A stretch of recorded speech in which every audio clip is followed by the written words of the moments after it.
Imagine a city that would change the world forever.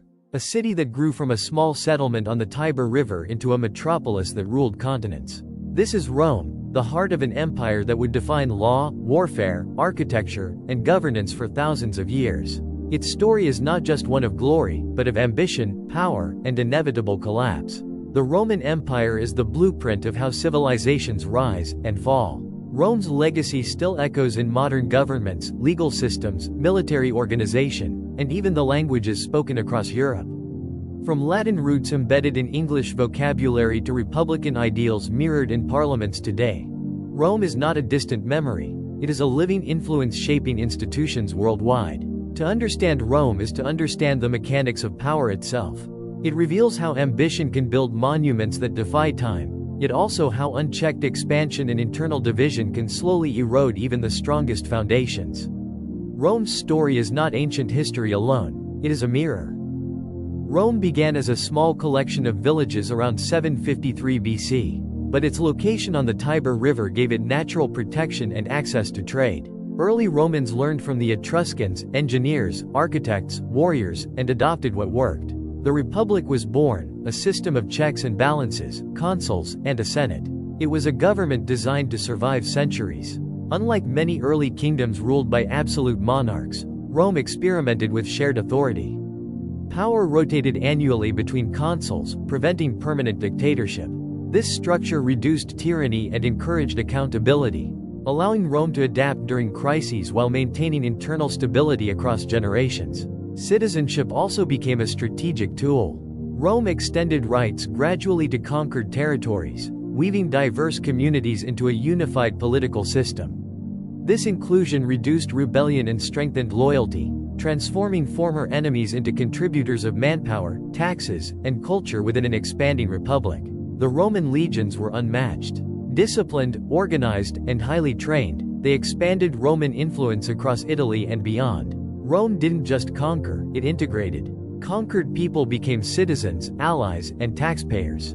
This created loyalty, stability, and resources, the foundation of power. Roman military success depended not only on strength but structure. Standardized training, precise formations, and engineering capabilities allowed legions to build camps, bridges, and siege machines rapidly. Every soldier was both warrior and builder, reinforcing Rome's ability to sustain campaigns across vast territories. Victory was followed by infrastructure. Roads carved through mountains, ports expanded along coastlines, and colonies established Roman law in distant provinces. Expansion was strategic, deliberate, and systemic, ensuring that conquest strengthened the republic rather than draining it. Infrastructure was central to Rome's rise. Roads, bridges, aqueducts, and ports connected the empire. Trade, military mobility, and communication thrived. The phrase, "all roads lead to Rome," wasn't just poetic, it was literal. Beyond transportation, these roads symbolized unity. Messages traveled faster, armies responded quickly to threats, and merchants circulated goods efficiently. The network transformed geography into advantage, shrinking distances between provinces and consolidating Rome's authority over diverse and far-flung territories. By 117 AD, under Emperor Trajan, Rome reached its greatest extent. From the sands of North Africa to the forests of Germany, the empire stretched over 3 continents. Cities flourished, culture thrived, technology advanced. Roman law became the foundation of governance across the known world. At its height, Rome governed over 60 million people, nearly a quarter of the world's population at the time. This vast demographic required administrative precision, standardized taxation, and regional governors who balanced local customs with imperial expectations.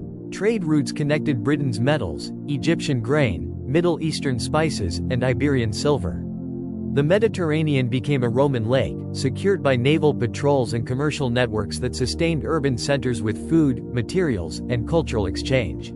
Daily life was sophisticated. Bathhouses, amphitheaters, public forums. Rome was a city of innovation. Engineering marvels like the Colosseum and Pantheon reflected ambition and technical genius. Granaries, aqueducts, and sewer systems ensured the city could sustain millions. Public spaces reinforced civic identity. Citizens gathered for debates, entertainment, and ritual, strengthening loyalty to the empire.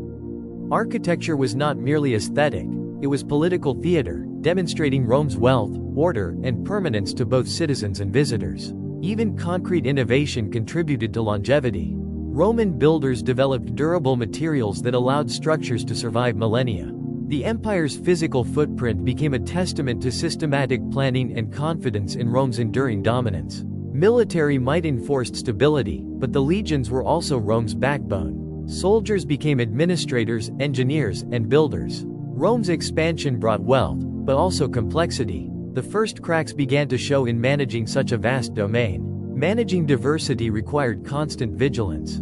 Cultural assimilation was not always smooth, and local tensions simmered beneath the surface. While prosperity masked vulnerabilities, governing such immense territory demanded resources that would eventually strain imperial capacity. Rome's size became its greatest challenge.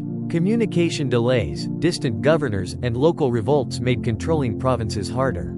Political infighting grew. Emperors were assassinated. Civil wars erupted. Leadership instability eroded confidence in imperial authority. Rapid succession of emperors during the 3rd century created uncertainty, weakening loyalty among generals and provincial leaders who began pursuing personal power rather than collective stability.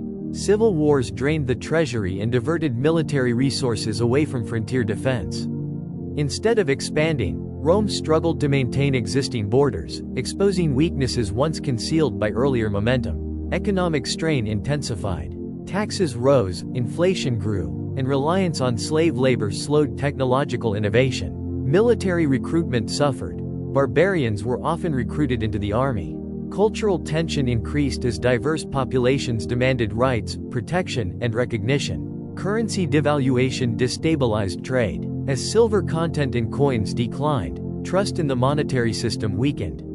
Economic uncertainty discouraged investment and amplified social divides between wealthy elites and struggling citizens. Meanwhile, incorporating foreign soldiers altered military cohesion. Though many served loyally, shifting allegiances and cultural differences complicated unity within the ranks, further straining Rome's defensive structure. External threats escalated. Germanic tribes, Huns, and Parthians tested Rome's borders. The empire's military genius was still impressive, but the empire was stretched too thin. Frontiers became pressure points. Defensive strategies replaced expansionist ambition, signaling a psychological shift from dominance to survival. The empire that once dictated terms increasingly reacted to external forces shaping its destiny. In 395 AD, Rome permanently split into East and West. The Western Empire faced relentless pressure from invading tribes.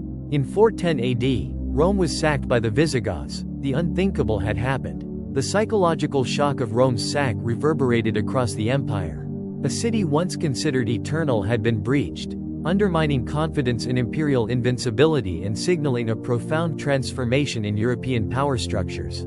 Corruption, mismanagement, and internal decay compounded external pressure. By 476 AD, the last Western Roman emperor was deposed. Yet the Eastern Empire, Byzantium, survived for nearly 1,000 more years, preserving Roman law, culture, and knowledge. The survival of the Eastern Roman Empire demonstrated that adaptation could preserve legacy. Administrative reforms and geographic advantages allowed Constantinople to endure, bridging ancient Rome with medieval civilization. Rome's fall wasn't sudden. It was a slow erosion, the combination of ambition, success, and human flaws. The lesson is clear. Even the mightiest empire is fragile if it ignores internal balance and sustainable systems. Decline unfolded over generations, shaped by choices rather than destiny. Rome's collapse reminds us that resilience requires constant reform, accountability, and foresight, qualities that no empire can afford to neglect. Rome did not truly fall in 476 AD. It transformed. While the Western Roman Empire collapsed under pressure, the Eastern Roman Empire, later known as the Byzantine Empire, continued for nearly 1,000 years. From its capital at Constantinople, Roman law, military strategy, architecture, and philosophy endured. But Rome's survival was not just political. It was cultural. It was intellectual. It was structural. The ideas of Rome quietly embedded themselves into the foundations of future civilizations. Roman law became the blueprint for legal systems across Europe. Concepts such as written codes, legal representation, contracts, and civic duty survived long after the empire itself fractured. Even today, many modern legal frameworks trace their roots back to Roman principles. Language was another vessel of survival. Latin, the language of Rome, did not disappear. It evolved into the Romance languages: Italian, Spanish, French, Portuguese, and Romanian. Through language, Rome continued speaking to the world. Architecture carried Rome's legacy in stone. Arches, domes, columns, and concrete engineering influenced generations of builders. From Renaissance cathedrals to modern government buildings, Roman design became the visual language of authority and permanence. The Parthemon's dome inspired architects nearly 2,000 years later. Roads outlived emperors. Many European highways still follow ancient Roman routes. Their engineering was so advanced that segments remain usable today. The Roman understanding of infrastructure demonstrated that power is not only enforced by armies, it is sustained by connection. The military model of Rome reshaped warfare. Organized legions, standardized equipment, strategic fortifications, and disciplined command structures influenced European armies for centuries.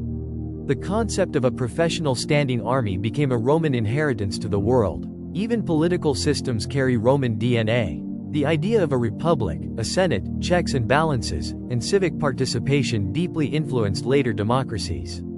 The framers of modern constitutional governments studied Roman governance carefully. Though imperfect, Rome's political experiments shaped the architecture of modern states. Religion also transformed the empire and the world. Christianity, once persecuted within Rome, eventually became the empire's official religion. When Rome fell, Christianity remained. The Church preserved texts, education, and literacy throughout the Middle Ages. In many ways, Rome's spiritual shift ensured its cultural continuity. Yet Rome's legacy is not only visible in institutions. It is visible in warnings. Rome teaches that expansion without sustainable governance invites collapse. It teaches that internal corruption can be more dangerous than external enemies. It shows how economic imbalance and political division weaken even the strongest systems. Its fall was gradual, not explosive. That may be its most powerful lesson. Civilizations rarely collapse in a single dramatic moment. They erode. They fracture. They ignore warning signs. They stretch beyond their capacity. Rome's decline unfolded over centuries, a slow transformation masked by temporary victories.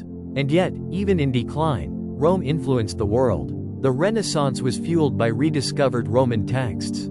Enlightenment thinkers drew inspiration from Roman philosophy and civic structure.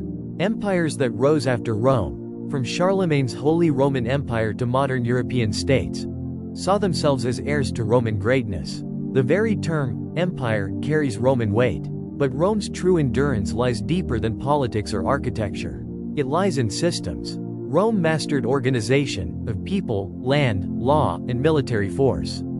It understood logistics at a scale previously unseen. It standardized governance across vast territories.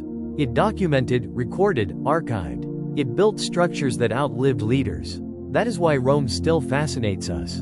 Because it feels modern. Its struggles mirror our own: globalization, migration, economic disparity, political polarization, cultural integration. Rome wrestled with diversity across continents.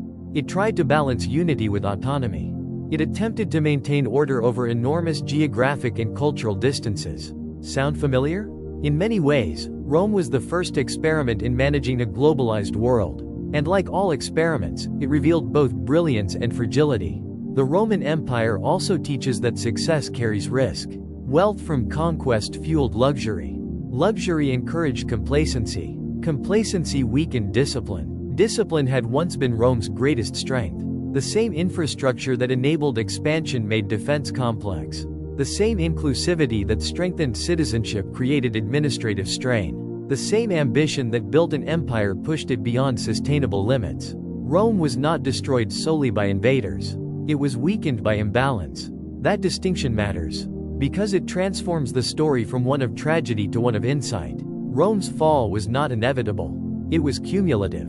And perhaps that is why it continues to matter. We do not study Rome simply to admire marble ruins or legendary generals. We study Rome because it reflects the arc of human ambition. Its rise shows what coordination, discipline, and vision can achieve. Its fall warns what happens when systems lose balance. Its legacy proves that ideas can outlive institutions. Even today, when governments debate law, when architects design public buildings, when militaries organize command structures, when languages echo Latin roots, Rome is present. Not as an empire, but as a foundation. The Roman Empire never truly disappeared. It dissolved into the bloodstream of civilization. And perhaps that is the greatest form of survival. Empires fall, but influence endures. Rome ruled through force. It endured through ideas. And in that transformation, from dominance to legacy, Rome achieved something greater than conquest. It became timeless.